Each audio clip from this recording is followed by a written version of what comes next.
Process में कैरियोकाइनेस complete होने के बाद में स्टार्ट होता है साइटोकाइनेसिस, यानी न्यूक्लियस फुल्ली डिवाइडेड हो जाता है और इसके बाद में साइटोप्लाज्म के डिवीजन की बारी आती है। तो इससे पहले एक थोड़ा सा माइटोटिक एपरेटस की हम बात करते हैं। जैसा कि हमने जब सेल की बात की तो सेल में आपको बताया कि सेल में सेंट्रियोल पाया जाता है, यानी एनिमल सेल में, और प्लांट सेल में सेंट्रियोल एब्सेंट होता है। तो जब एनिमल सेल में सेंट्रियोल एब्सेंट होता है तो एनिमल सेल में एस्टर का फॉर्मेशन होता है। किसका फॉर्मेशन होता है? एस्टर का। और ये माइटोटिक एपरेटस कहलाते हैं। एक स्टार लाइक शेप बनती है जिससे एस्टर का फॉर्मेशन होता है।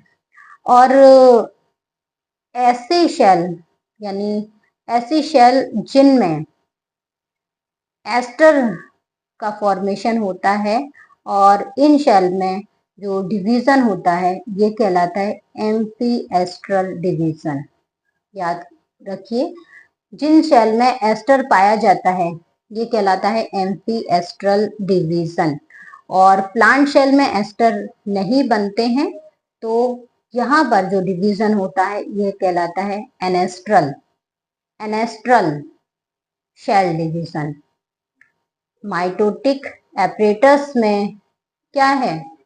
एस्टर का फॉर्मेशन होता है। एस्टर क्या है? माइटोटिक एपरेटस कहलाते हैं, जो कि सेंट्रियोल के पाए जाने पर बनते हैं और सेंट्रियोल एनिमल सेल में पाया जाता है, जिससे एस्टर का फॉर्मेशन ओनली एनिमल सेल में ही होता है।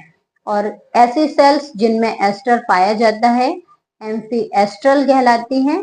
और प्लांट सेल में सेंट्रियोल नहीं पाया जाता है, यहाँ पर एस्टर का फॉर्मेशन नहीं होता है, स्टार लाइक शेप का फॉर्मेशन नहीं होता है, तो यहाँ जो डिवीजन होगा वो कहलाएगा एनेस्ट्रल। याद रखिए, माइटोटिक एपरेटस क्या होते हैं, एम्फीएस्ट्रल डिवीजन क्या है, एनेस्ट्रल डिवीजन क्या है।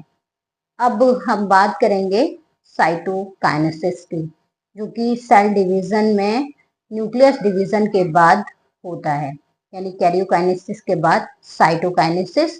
और इसमें एनिमल सेल में साइटोकाइनेसिस की प्रोसेस कैसे होती है और प्लांट सेल में साइटोकाइनेसिस की प्रोसेस कैसी होती है, इसके लिए आप वीडियो को लाइक ज़रूर करते रहिए और साथ ही चैनल को भी सब्सक्राइब करते रहिए।